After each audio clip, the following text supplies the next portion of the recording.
अजितदादांच्या जाण्यामुळे महाराष्ट्र निशब्द झाला आहे.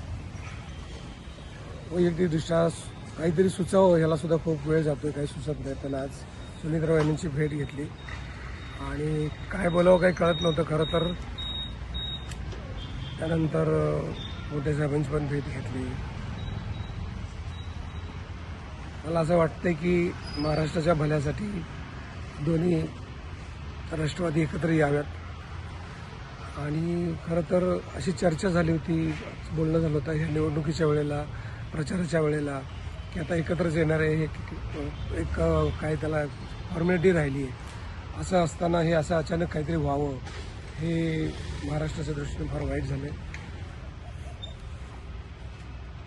दादांचा जो उमदा डिसिजन घेण्याचा जो स्वभाव होता तो स्वभाव यावा परत महाराष्ट्राच्या भल्यासाठी. आणि त्या दृष्टीने त्या अर्थानं त्यांचं स्वप्न पूर्ण व्हावं आणि ताकद वाढायची असेल तर दोन्ही राष्ट्रवादींनी एकत्र यावं. या निमित्तानं मला ते सांगावं असं वाटतंय. बाकी होणाऱ्या दुःखाबद्दल तर आपण बोलू शकत नाही, सध्या कोणीच काय करू शकत नाही. पण उपलब्ध परिस्थितीत जर आपल्याला पुढे जायचं असेल तर हा एक मार्ग दिसतो.